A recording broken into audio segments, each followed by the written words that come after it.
Aparente buena impresión de Xi Jinping en su encuentro con Antony Blinken este lunes en Pekín. Según el presidente chino, ambas partes han hecho progresos y han llegado a un terreno común en algunos aspectos concretos, lo que considera algo bueno. Las interacciones entre estados, ha subrayado, deben estar siempre basadas en el respeto y la sinceridad mutuas. Esta reunión no estaba en la agenda oficial del secretario de Estado estadounidense y fue confirmada solo una hora antes de su celebración. No hay señales, sin embargo, de avances en los temas más espinosos como la cuestión de Taiwán. En las conversaciones previas entre Blinken y el jefe de la diplomacia china, Wang Yi, este había repetido su inquebrantable reivindicación de la soberanía de la isla. Este asunto se suma en el conflicto territorial en el mar del sur de China, la rivalidad tecnológica, el proteccionismo comercial chino o su falta de condena de la invasión rusa de Ucrania. Se trata de la visita estadounidense de mayor rango desde la llegada al poder de Joe Biden. Bajo ese nuevo orden, la política de Washington hacia China era muy clara. Las directrices establecidas en su National Security Strategy de 1993 se han seguido inflexiblemente desde entonces hasta ahora. La prioridad estratégica para Estados Unidos después de la Guerra Fría era básicamente evitar la aparición de una nueva superpotencia, para lo cual mantendría la indiscutible supremacía aérea y naval en la región del Pacífico que había disfrutado desde 1945. Washington vigilaría a China estrechamente y la apoyaría, contendría o equilibraría según fuera necesario. El objetivo era presionar a Pekín para que implementara las reformas estructurales definidas por el Banco Mundial, abriera totalmente sus mercados a las empresas e inversores del Atlántico Norte y garantizara sus derechos de propiedad. Washington esperaba que la socialización de las élites chinas dentro de su sistema universitario ayudaría a producir un nuevo estrato de Yeltsins, de Gorbachovs, abiertos a la idea de reemplazar al Partido Comunista chino por una forma más aceptable de gobierno. Pekín, por su parte, no ha manifestado una ambición equivalente de reformar el sistema interno de los Estados Unidos ni de desafiar frontalmente el nuevo orden interestatal. El doble objetivo del Partido Comunista de China ha sido proteger el modelo político-económico que había construido y mejorar el estatus de China dentro del sistema internacional dirigido por los Estados Unidos. A diferencia de la prosa severa de los documentos políticos estadounidenses, las versiones públicas de la gran estrategia china han sido nebulosas, cuando no negativas. Mantener un perfil bajo, ocultar el brillo, no buscar el liderazgo, sino hacer algunas cosas, es la sabiduría atribuida a Deng Xiaoping. Desde cierto punto de vista, la República Popular China ha sido un ejemplo clásico de un crecimiento capitalista desigual, que ha impulsado el surgimiento de una nueva gran potencia que inevitablemente causaría fricciones en relación con la partición existente del planeta. Pero si en 1914 las grandes potencias europeas estaban tan igualadas en fuerza militar y económica que podían luchar entre sí durante 4 años antes de que uno de los bandos prevaleciera, hoy en día el imperio estadounidense es tan vasto, tan arrogante en sus demandas, que cualquier potencia en rápido ascenso debe chocar inmediatamente con él. Pero ojo, su poderío militar hace imposible su derrota. De ahí resulta como alternativa la sumisión o el punto muerto de un largo y enconado enfrentamiento. Sin embargo, la dirección que tomará a medio plazo el Estado chino, el mayor Estado del mundo, sigue siendo muy difícil de adivinar. Bueno, esto tan sabio lo escribía Susan Watkins hace 4 años en la New Left Review. Biden acaba de llamar dictador a Xi Jinping. Los tambores de guerra cada vez suenan más fuerte. Veremos lo que pasa. Bienvenidas y bienvenidos a La Base. La Base, con Pablo Iglesias, Sara Serrano, Manu Levín e Ina Afinogénova. Sara Serrano, en un programa más en el que hablamos de la relación entre China y Estados Unidos, de nuevas claves geopolíticas para entender el mundo. ¿Qué nos tienes preparado? Bueno, voy a hablar de cómo Joe Biden, en un acto de recaudación de fondos en una casa particular, en una población de poco menos de 5.000 habitantes, bueno, pues desde ahí cómo ha conseguido echar por tierra todos los esfuerzos diplomáticos de restablecer las relaciones con China. Y ha dicho algo más que acusar a Xi Jinping de dictador. Ha dicho muchas más cosas interesantes en las que nos han fijado tanto los medios, pero las vamos a ver ahora. Muchas ganas de escucharlo. Manu Levín, una vez más, leyendo la prensa china disponible en inglés, ¿verdad? Efectivamente, he estado mirando qué dice la prensa china de todo esto que está pasando y qué dice también la prensa occidental, la prensa española en este caso. Enseguida lo veremos. Inafino Génova, te toca viajar a un indeterminado lugar que podríamos llamar Eurasia cuando hablamos de geopolítica. Vamos a ver lo que manifiestan en sus comunicados oficiales y después lo comparamos con los actos. Será interesante escucharlo. Hoy vamos a contar con Juan Antonio Sanz, uno de los periodistas españoles que más sabe sobre China. Arrancamos, Xavi. La base de datos. Informa Sara Serrano. Infórmanos, compañera. La razón por la que Xi Jinping se enfadó tanto cuando derribé el globo con 2 cajas llenas de material de espionaje es que no sabía que estaba allí. Cuando no saben lo que pasa, eso supone una gran vergüenza para los dictadores. El globo se desvió de su curso a través de Alaska y luego a través de Estados Unidos y él no lo sabía. Cuando fue derribado estaba muy avergonzado, negó que estuviera allí. Con estas palabras, Joe Biden hacía saltar por los aires los esfuerzos diplomáticos de su secretario de Estado, de Antony Blinken, recién llegado de un viaje a Pekín con el que trataba de reconducir las relaciones bilaterales con China. Unas relaciones que, según el ministro de Exteriores chino, se encontraban en su punto más bajo desde el establecimiento de las relaciones diplomáticas. La guerra económica, Taiwán y Ucrania han sido los principales puntos de fricción entre ambas potencias. Pero el punto álgido de esta tensión se vivió el pasado mes de febrero cuando unos presuntos globos espías chinos sobrevolaron territorio estadounidense. Eso supuso la cancelación de la visita de Blinken a China prevista para el mes de marzo. Sin embargo, las cosas parecían haberse reconducido en los últimos días. El presidente chino, en tono conciliador, aseguró que el encuentro le daba esperanzas de que se pudieran estabilizar las relaciones entre ambos países y Blinken, por su parte, había asegurado en China que el capítulo de los globos espías ya estaba enterrado. Pues bien, menos de 24 horas ha tardado Biden en desenterrar el hacha de guerra, precisamente además con el tema de los globos espías, y llamar a Xi Jinping dictador. Muy amable no ha sido. ¿Cómo se explica eso? ¿Se ha vuelto el viejo definitivamente gaga? Pues no parece que esta vez se trate de un desliz, sino de una estrategia política más amplia. En noviembre de 2024 se celebrarán las elecciones presidenciales en Estados Unidos y China, sobre todo si se desinflan las proclamas belicistas sobre la guerra en Ucrania, una cosa que, por cierto, ya están reclamando desde el Partido Demócrata, puede convertirse en el principal antagonista en torno al cual construir la campaña electoral. Biden busca su reelección en 2024, lo que probablemente hará que la política de Washington se vuelva más dura con respecto a China, a la que podría utilizar como moneda de cambio electoral. No en vano, las acusaciones de Biden al mandatario chino se produjeron en un acto de recaudación de fondos del partido en una residencia privada en Kentfield, California. Pero este juego, el de poner a China contra la espada y la pared para ganar votos en la interna, podría ser muy peligroso.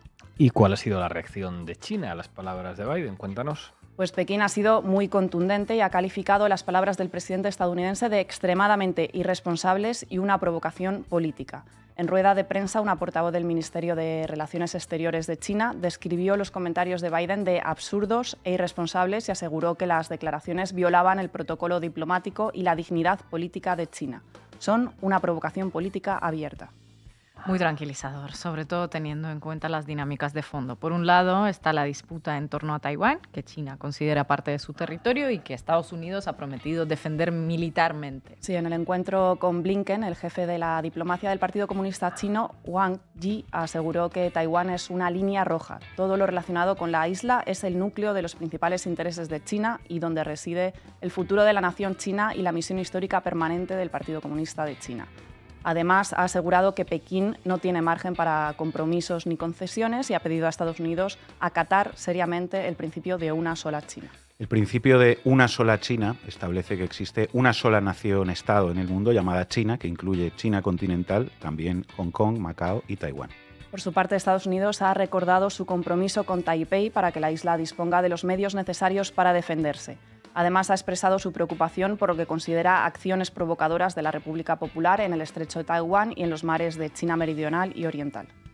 Blinken se refiere a las maniobras realizadas por Pekín en el mar de China durante los últimos meses. En las operaciones militares participaron una decena de navíos y más de 70 aviones militares. Y mientras tanto, Estados Unidos ha acelerado la venta de armas a sus aliados en la región.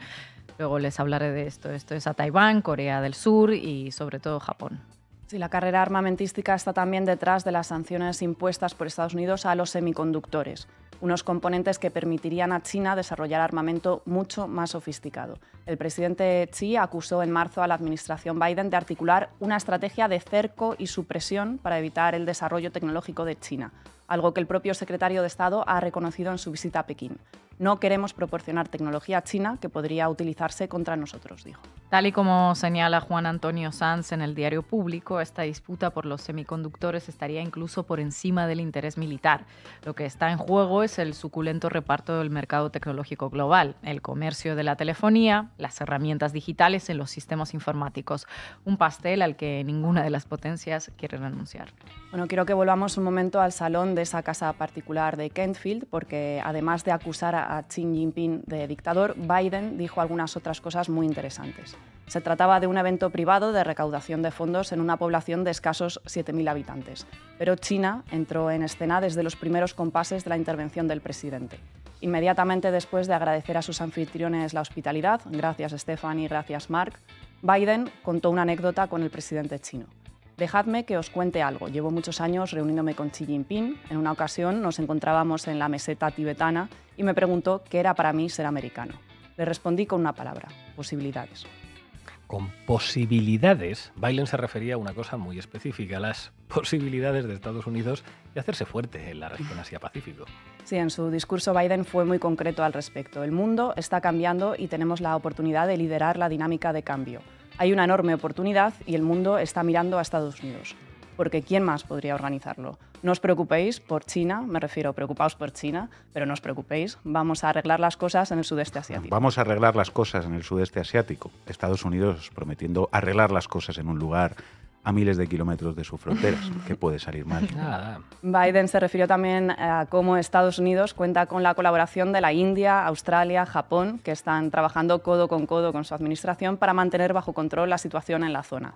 En concreto, se enorgulleció de haber logrado algo inaudito, que Japón incrementara su presupuesto militar por primera vez en décadas. Le dije a Europa que conseguiría a Japón, y ¿adivináis qué? Convencí a su primer ministro, le convencí y luego él se convenció a sí mismo. ¿Cuándo es la última vez que Japón se había interesado por lo que estaba sucediendo en Europa hasta el punto de contribuir militarmente al conflicto? Madre del amor hermoso. Quizá en la Segunda Guerra Mundial, un spoiler, no salió bien. Pues no nos salió bien. Lo peligroso de la retórica belicista de Biden es que se corresponde con una realidad. Hay un conflicto latente en la región del sudeste asiático que amenaza con explotar. Hace unas semanas, en el marco de un seminario universitario en Santiago de Compostela, el director de la edición española de Le Monde Diplomatique, Ignacio Ramonet, advirtió de que la gran crisis de este siglo va a ser el enfrentamiento con China. Para explicarlo, Ramonet recurrió a un ejemplo histórico que ilustra la pugna entre imperios emergentes e imperios dominantes, la guerra del Peloponeso entre Esparta y Atenas. ¿Cuándo un imperio dominante debe preocuparse en aplastar a un imperio emergente que le va a quitar su puesto? ¿Cuándo debe hacerlo? ¿Cuándo es el buen momento? Esparta era el imperio dominante y Atenas empezó a surgir amenazando a Esparta. ¿Cuándo se decidirá Esparta a detener a Atenas? Para Ramonet, en el contexto actual, la pregunta no es si Estados Unidos va o no a confrontar con China, sino cuándo va a hacerlo. Ramonet, como muchos otros analistas, están viendo en la guerra de Ucrania el prólogo de un enfrentamiento a mucha mayor escala, el de Estados Unidos y China. Y, por desgracia, parece que tienen bastante razón. Gracias, compañera. A ti. Buenas noches. Con gran tristeza les informo que Estados Unidos y China se han declarado la guerra y se espera un ataque nuclear masivo en nuestro territorio en una hora. Es la clase de emergencia hipotética para la que nos ha preparado el simulacro de desastres. Simulacro de desastres. Todo está en Los Simpson. Manu Levin, vamos con la prensa china. Vamos, Xavi. Titulares al banquillo. El análisis mediático de Manu Levin. La visita de Blinken a China había despertado cierto entusiasmo y una lectura según la cual este podría ser un paso crucial, un punto de inflexión hacia un cambio de tendencia en las relaciones Estados Unidos-China, que han llegado en los últimos tiempos a su punto de mayor tensión en décadas. Bueno, pues después de unos primeros compases definidos por esa lectura, No hay más que escuchar al presidente Biden o leer la prensa occidental para certificar que esas tensiones casi prebélicas no tienen ningún viso de disminuir. A ver, cuéntanos, ¿qué está diciendo hoy la prensa en esta parte del mundo sobre China y la visita de Blinken? Pues os cuento enseguida. Antes, si os parece, veamos rápidamente qué estaba diciendo la prensa china internacional, en inglés, este martes, en el momento visita de Blinken.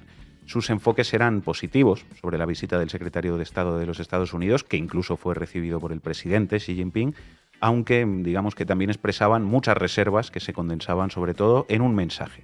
Estados Unidos debe acompañar con hechos las palabras. Fijaos, editorial del martes del diario chino Global Times, que sigue una línea, podríamos decir, nacionalista china. Decía el Global Times: es hora de volver a poner a prueba la credibilidad de Estados Unidos. Esperamos que después de regresar a los Estados Unidos, Blinken transmita de manera integral y objetiva la información recibida en China, generando un nuevo impulso para estabilizar las relaciones entre China y los Estados Unidos y nunca más dejando la impresión de que los Estados Unidos dicen una cosa y hacen otra. Esto decía el editorial del Global Times. Nunca más dejando la impresión de que los Estados Unidos dicen una cosa y hacen otra. Pues de momento hay que decir que esa impresión se ha vuelto muy fuerte en las últimas horas con las declaraciones de Biden, porque no es ya que haya una contradicción entre las palabras y los hechos. Hay una contradicción entre las palabras y las palabras, entre las palabras de Blinken y las palabras de Biden. Y el jefe es Biden. Así es. Y la prensa china, como vemos, ya ponía ese pero desde el principio, desde las primeras informaciones publicadas sobre el encuentro Blinken-Xi. Fijaos, otro editorial, este del China Daily, otro medio chino dirigido al público internacional. Convertir las declaraciones positivas en acciones. Las acciones hablan más que las palabras. China está a la espera de las acciones de Estados Unidos. En su reunión con Blinken, Xi llamó a la parte estadounidense a adoptar una actitud racional y pragmática y trabajar con China en la misma dirección. Señaló que las dos partes deben seguir comprometidas con los entendimientos comunes que él y el presidente Joe Biden alcanzaron en Bali, Indonesia, el año pasado, y traducir las declaraciones positivas en acciones para estabilizar y mejorar las relaciones entre China y Estados Unidos.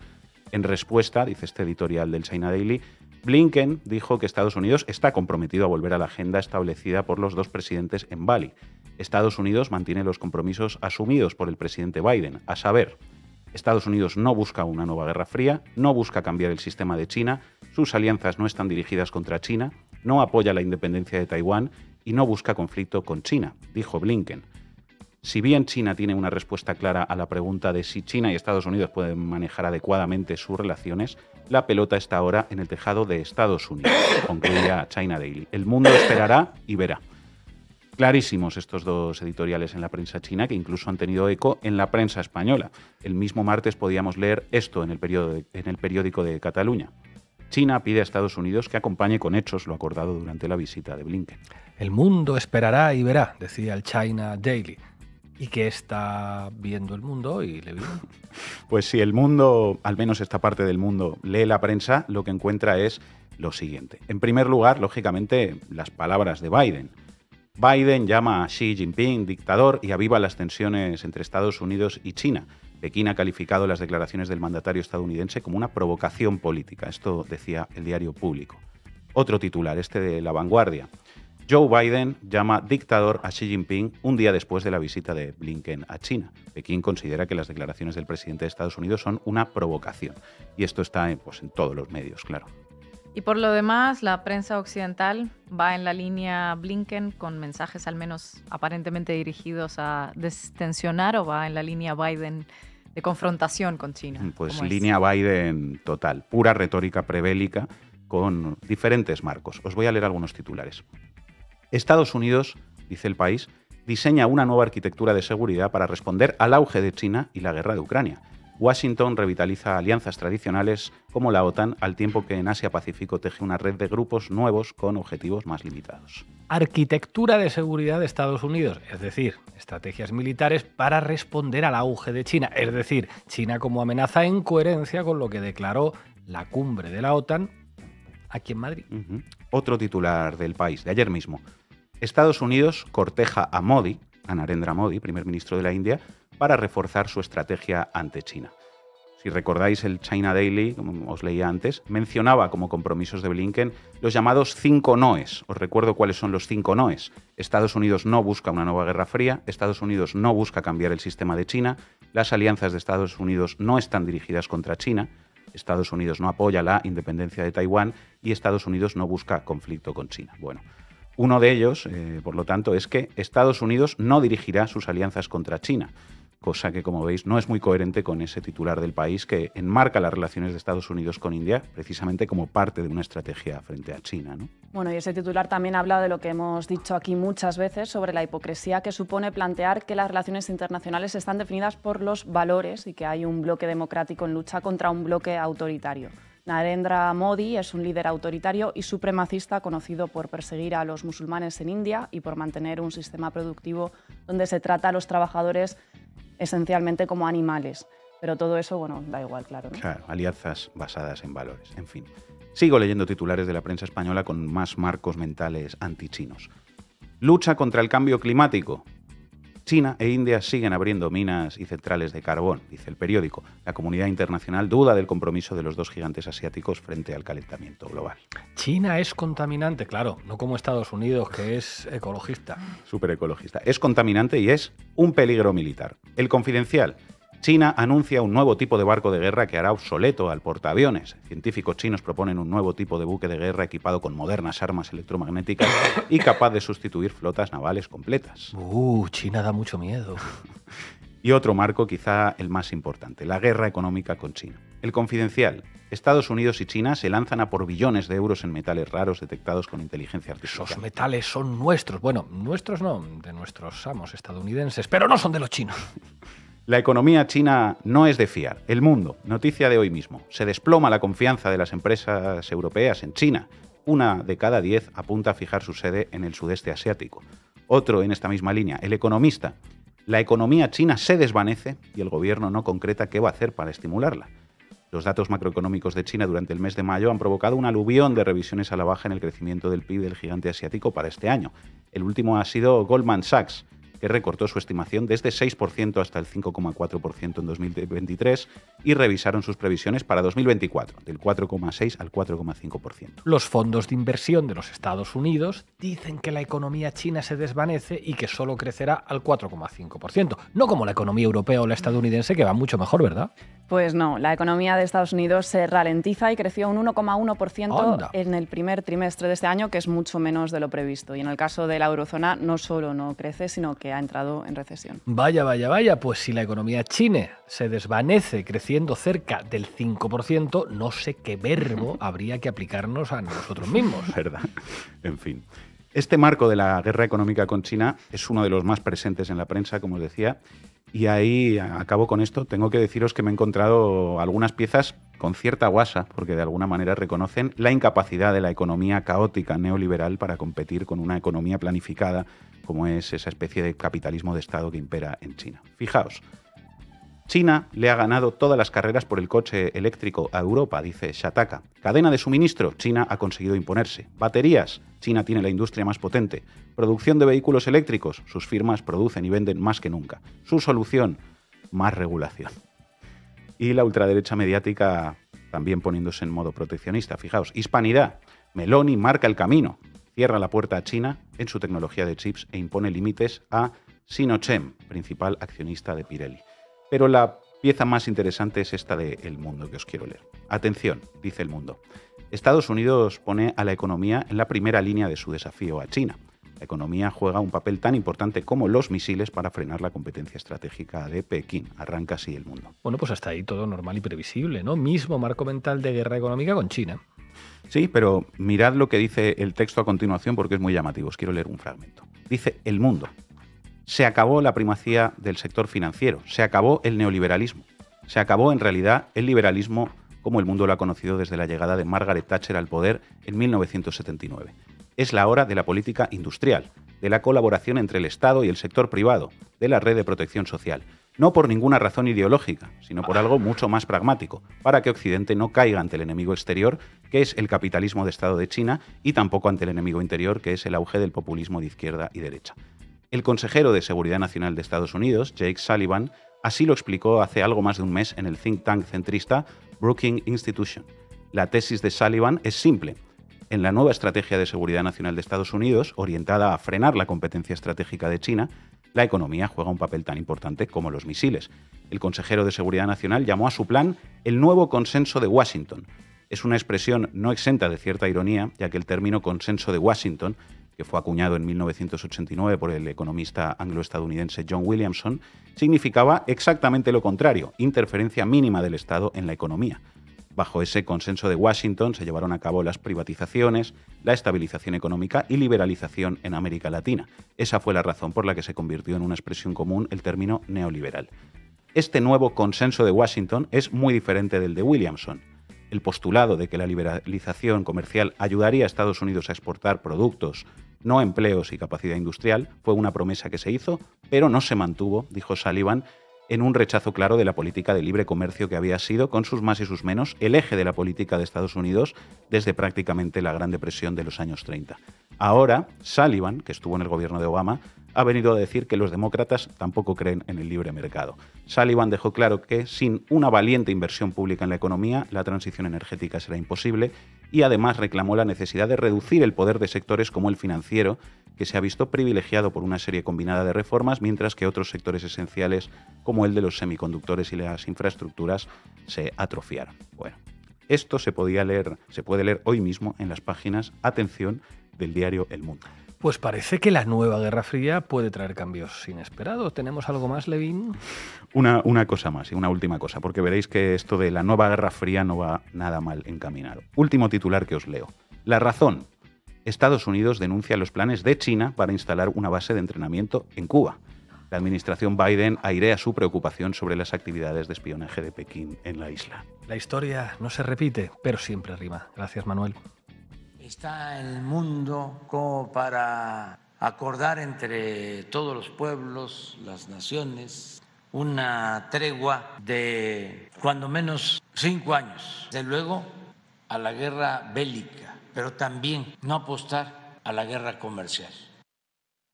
Ina Fino Génova, vamos a volar a Pekín. A algún lado. ¿Para qué me invitan? El análisis internacional de Ina Fino Génova. 7 horas de conversaciones entre Blinken y el canciller chino Qin Gang, casi 3 horas al día siguiente con el jefe de la diplomacia del Partido Comunista Wang Yi y finalmente la reunión final con Xi Jinping. Los resultados, a juzgar por los comunicados de ambos, se podrían reducir a que respetuosamente habían quedado en seguir conversando. Los que esperaban que esa nueva Guerra Fría que venimos observando desde hace ya 5 años más o menos pase a una fase más cálida se equivocaron. Las relaciones entre ambos han llegado a estar en el punto más bajo en años, como ellos mismos reconocieron. Sin embargo, no han alcanzado un nivel de enemistad tal como para no poder reunirse. En general, esos vínculos que mantienen China y Estados Unidos recuerdan los tiempos de la URSS. No se tienen demasiada simpatía mutua, pero todavía se aguantan. Ahí siguen manteniendo un diálogo duro, con zancadillas, pero manteniéndolo al fin y al cabo. Percibirlo como un acercamiento creo que es pasarse un poco, esperar puñetazos sobre la mesa también. ¿Qué implicaciones tiene esta reunión para la región del Mar de China Meridional y para el mundo? La cuestión más álgida para ambos es la situación en torno a Taiwán, claro. De la guerra en Ucrania ni hablaron, al menos según los comunicados oficiales de ambos, pero en cuanto a Taiwán, como ya adelantó Sara y también Manu, pues Estados Unidos volvió a reiterar que no reconoce su independencia, que reconoce la soberanía china en el marco de la política de un país, dos sistemas y demás cosas parecidas.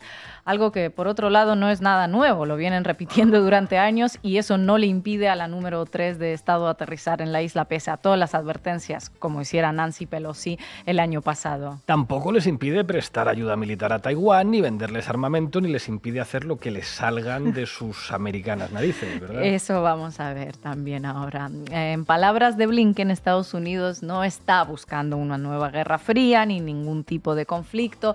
Queremos evitar ambos, aseguran. Interesante declaración, tranquilizadora, aunque las alianzas que arma Washington en la región de Asia-Pacífico no las sostengan demasiado demasiado, sino cómo se explica la formación en 2021 de la alianza militar AUKUS y la adquisición por parte de Australia de submarinos nucleares, por ejemplo. Hace tan solo 3 meses, Estados Unidos, Reino Unido y Australia acordaron crear un nuevo tipo de submarino nuclear para que se utilice en sus aguas para disuadir a China. Para disuadir a China. Uno empieza disuadiendo y en un abrir y cerrar de ojos pues ya está rodeado de bases y de infraestructura militar. Sí, señor. Blinken asegura también que Estados Unidos no busca impedir que China fortalezca su papel de gran potencia o que refuerce los bloques en los que participa. No obstante, meses antes de lanzar esta declaración, Estados Unidos acordó el envío de soldados y equipos militares a bases del ejército filipino y comenzó a ayudar a Japón a modernizar sus fuerzas armadas después de que Tokio decidiese aumentar su presupuesto en defensa. Ya nos habló Sara de ello. A finales de abril, Biden se reunió con el presidente de Corea del Sur también y firmaron un acuerdo que permitió a Estados Unidos enviar un submarino nuclear con armas nucleares a la península por primera vez en 40 años. Claro, será para contrarrestar el creciente poderío nuclear de Corea del Norte, me imagino, ¿no? Sí, es lo que se declara a nivel oficial y con la misma excusa están desplegando ahí 30.000 militares estadounidenses. En general, parece que Blinken está solo para manejar tensiones a nivel verbal. No buscamos la confrontación, queremos lo contrario. Pero luego a nivel de hechos parece que un poquito sí buscan la confrontación o al menos se preparan para ella. Y a nivel de palabras sí uno escuchaba a Biden también. Poco antes de esa visita, el asesor de seguridad nacional Jake Sullivan visitó Tokio, se reunió allí con sus homólogos de Japón, Filipinas y Corea del Sur, hablaron de la seguridad regional. Un par de semanas antes se realizaron unos ejercicios navales de Estados Unidos, Canadá, Japón, Australia y luego otros ejercicios de Estados Unidos, Japón y Francia, todo ello en aguas al oeste de China. Junto a tus vecinos en mis bloques militares, me paseo cerca de tus costas en mis buques, pero no te confundas. A mí no me interesa impedirte que fortalezcas tus propias alianzas, ni muchísimo menos que te sientas amenazado. Son todo desafortunadas coincidencias que se dan como consecuencia de la colaboración con mis aliados históricos. No te pongas así. Así es. A nivel de declaraciones te quedas con una sensación bien positiva. Todo es paz y amor y buenas intenciones. Pero en la realidad es difícil percibir alguna señal de que esta confrontación geopolítica entre los dos polos se esté rebajando. Lo que sí se puede concluir, luego de ver declaraciones oficiales, es que la situación en la región Asia-Pacífico parece ocuparles mucho más que el tiempo que dedican a ocuparse de Europa, ¿verdad? Sí, de hecho, en los comunicados oficiales, como ya dije, no aparece mención a la guerra en Ucrania, por ejemplo.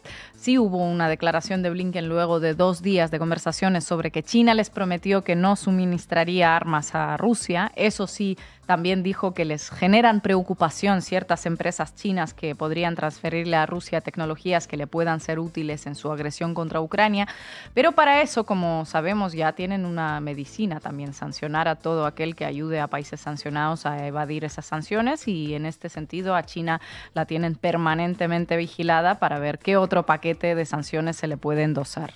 Dentro de la estrategia de no oponerse a que China sea una potencia económica, la verdad es que todo cuadra bastante.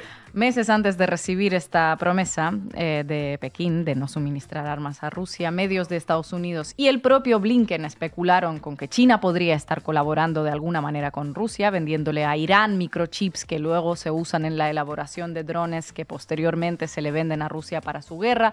También se habló del envío de vehículos blindados a Rusia, pero nunca se consiguieron pruebas fehacientes y China siempre lo negó. Ahora Blinken dijo que no han podido comprobar que Pekín haya enviado armas letales. Pero aún con todo, esa sospecha sirvió para seguir alimentando ánimos sancionatorios. Todo para seguir hablando en los mismos términos sobre la amenaza china, ¿no?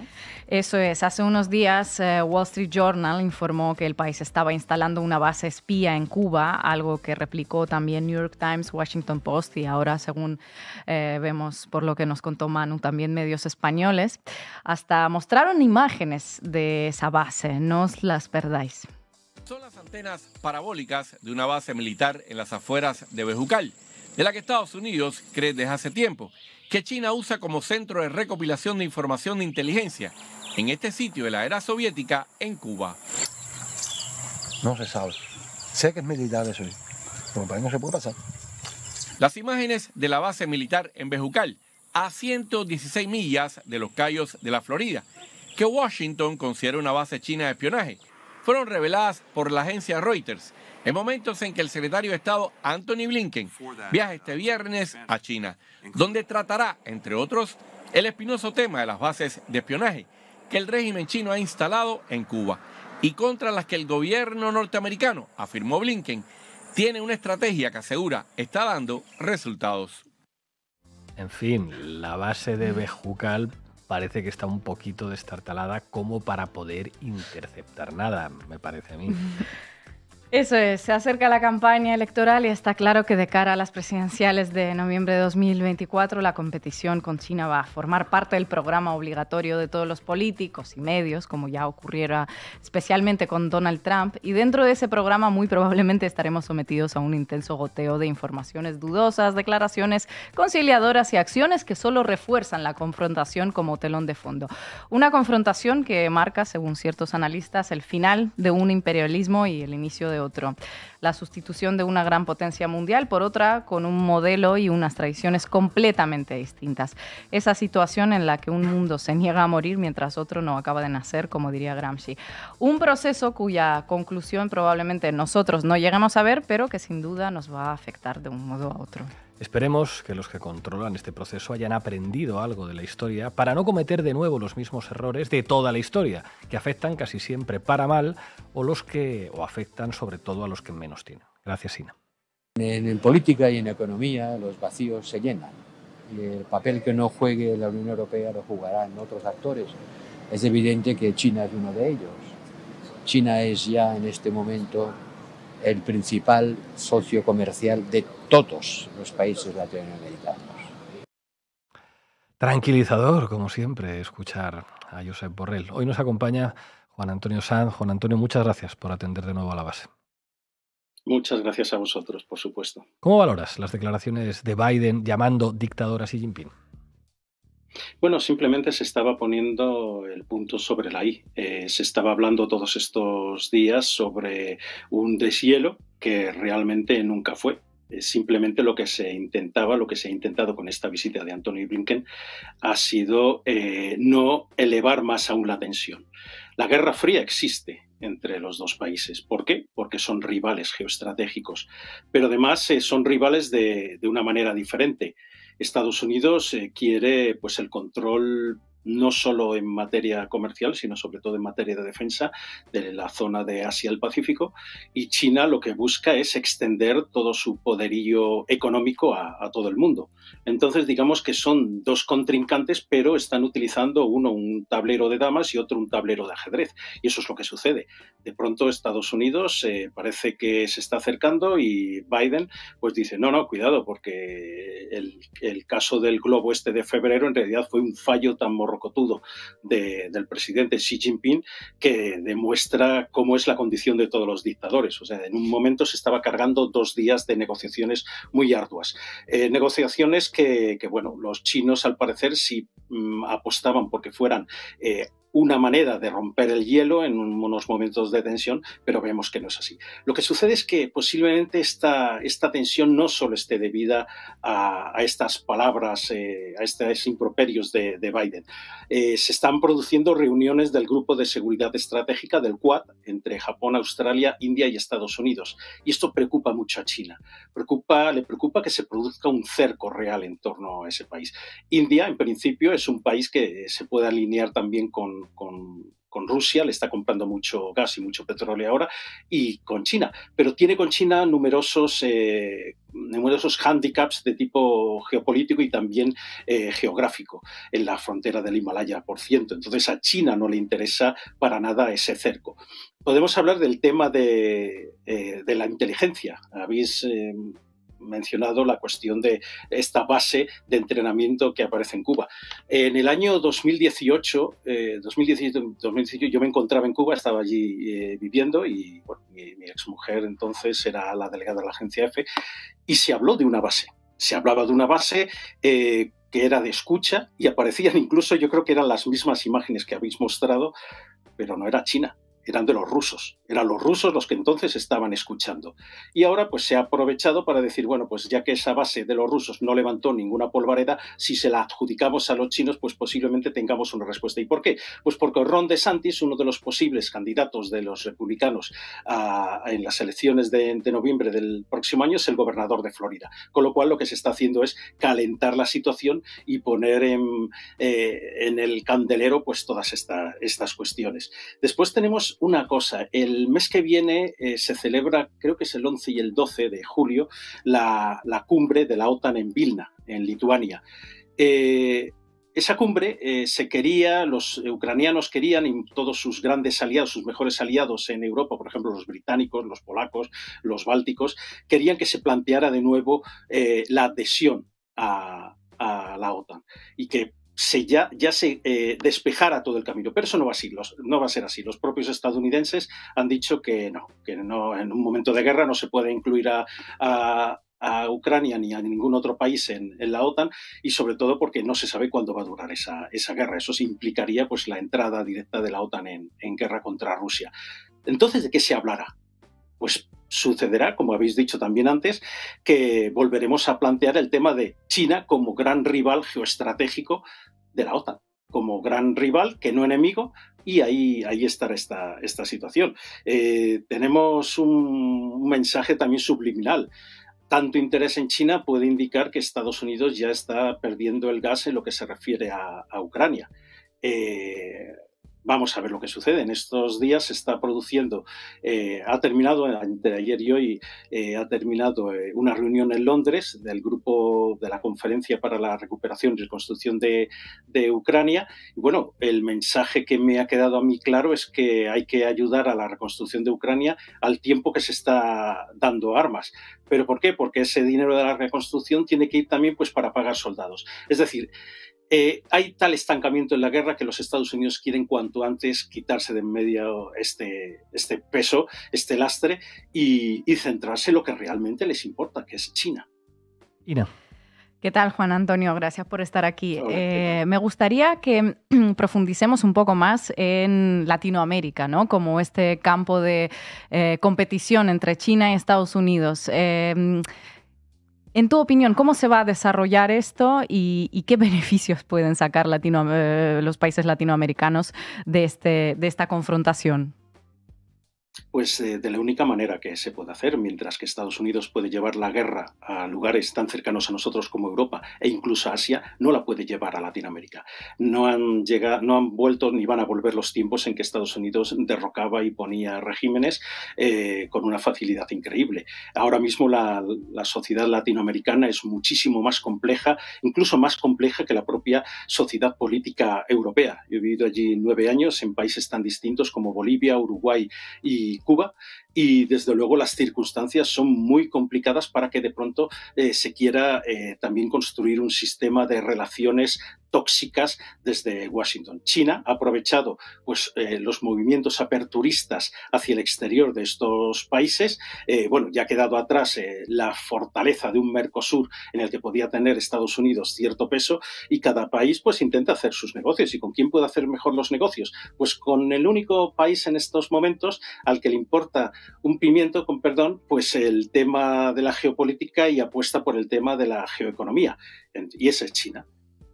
Cuando me hace mucha gracia porque cuando estaba yo en Cuba, los chinos empezaron a alargarse, y estoy hablando del año 17-18, ya había llegado Trump, y dije, bueno, es porque Trump ha apretado las tuercas. No, era simplemente porque los cubanos no estaban pagando.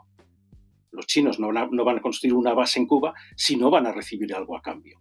Y poner ahí sus elementos militares, pues no les interesa, como no les ha interesado jamás. La manera de hacer la guerra de los chinos es mucho más sutil y complicada que la nuestra occidental. Pero como en Occidente tenemos la maldita manía de menospreciar al contrincante, pues pasa lo que pasa. ¿Cómo se pueden beneficiar los países latinoamericanos? Pues haciendo negocios con todo el mundo, así de simple. Y eso es lo que sucederá, y podrán aterrizar en Argentina, podrán aterrizar en en Bolivia, cuando yo estaba en Bolivia, sí que estaban llegando los chinos, porque sí que estaban obteniendo recursos. En el tema del litio empezaban también a moverse y cosas de petróleo y gas en la selva, haciendo unos destrozos tremendos, hay que decirlo todo. Entonces, China tiene las de ganar, como tiene las de ganar en otros lugares como es África y como hemos visto hasta ahora. Pero es que tiene las de ganar también con Europa y eso preocupa muchísimo a Estados Unidos. Juan Antonio Sanz, muchísimas gracias por atender una vez más a La Base. Hasta pronto. Muchas gracias a vosotros. Llegamos al final del programa, vamos a terminar con un poco de humor que viene desde Argentina. El malvado Peter Capusotto nos ofrece un temazo que se llama A bailar el Mao Mao, un homenaje a Mao Zedong. Hasta el lunes.